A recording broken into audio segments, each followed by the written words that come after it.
वाली बात होगी कि आखिर क्या कुछ होता है आगे। बहुत बहुत शुक्रिया हितेंद्र आपका तमाम जानकारी के लिए। अब आपको सीधे लिए चलते हैं केरल के पलक्कड़, जहां पर प्रधानमंत्री नरेंद्र मोदी का भव्य रोड शो चल रहा है। ये तस्वीरें आपको दिखा रहे हैं। प्रधानमंत्री नरेंद्र मोदी मिशन साउथ पे पूरी तरह से जुटे हुए हैं और इन सब के बीच में पीएम मोदी का पलक्कड़ में ये भव्य रोड शो, जहां पर अब जहां तक नजरें देखेंगे वहां पर आपको सिर्फ जनता ही जनता, किस तरीके से फूलों की बारिश के साथ पीएम का स्वागत करने के लिए वहां पर लोग खड़े हुए हैं। भारी भीड़ वहां पर देखने को मिल रही है।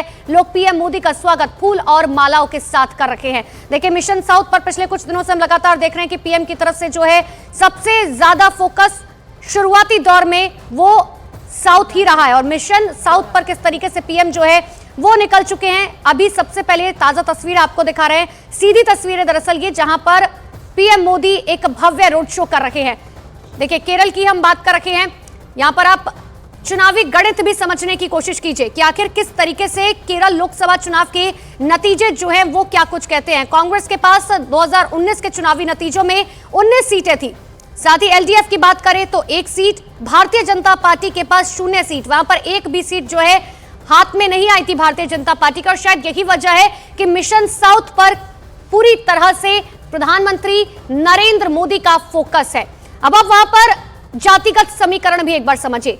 देखिए, मुस्लिम फैक्टर्स की अगर हम बात करें तो 20 में से 11 सीटों पर जो है पूरी तरीके से वहां पर दबदबा जो है देखने को मिलता है। माफ कीजिएगा, 9 सीटों पर। और ग्रामीण सीटों की बात करें तो 11 सीटें हैं। शहरी सीटों की बात करें तो 20 में से 9 सीटें जो हैं जो शहरी इलाकों में आती हैं।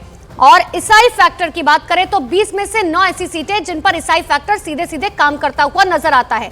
और अब ये समझिए, पिछले कुछ दिनों में हम लगातार देख रहे हैं कि किस तरीके से प्रधानमंत्री नरेंद्र मोदी तमिलनाडु से लेकर केरल और केरल से लेकर कर्नाटका तक का दौरा कर चुके हैं, जहां पर पीएम की जनसभाओं में हजारों की तादाद में वहां पर लोग पहुंच रहे हैं। लोग किस तरीके से पीएम का स्वागत करते हुए नजर आ रहे हैं। हालांकि ये चुनौती जो है वो भारतीय जनता पार्टी के लिए आसान नहीं होने वाली, क्योंकि 2019 के लोकसभा चुनाव के नतीजे जिस तरीके से बताते हैं कि भारतीय जनता पार्टी के खाते में एक भी सीट नहीं गई थी। और यही वजह है कि ग्राउंड जीरो पर अब खुद देश के प्रधान सेवक और भारतीय जनता पार्टी के सबसे बड़े नेता यानी कि पीएम मोदी जो है वो चुनावी मैदान में उतर चुके हैं। उनकी तरफ से यह कोशिश की जा रही है कि जनता तक किस तरीके से वो तमाम योजनाएं पहुंचाई जाए जो केंद्र सरकार की हैं, जो भारतीय जनता पार्टी की हैं, ताकि लोगों को यह पता चल सके कि सिर्फ शहर के बारे में जो है भारतीय जनता पार्टी नहीं सोचती है। जो ग्रामीण इलाके हैं, महिलाएं हैं, बुजुर्ग हैं, बच्चे हैं, युवा हैं, उनके बारे में किस तरीके से भारतीय जनता पार्टी जो मैनिफेस्टो में वादा करती है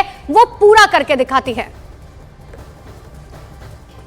तो ये तस्वीरें सीधे आपको दिखा रहे हैं पलक्कड़ से, जहां पर पीएम मोदी का ये भव्य रोड शो चल रहा है। मिशन साउथ पर पूरी तरीके से प्रधानमंत्री नरेंद्र मोदी जुटे हुए हैं। और अब एक बड़ी खबर आपको मध्य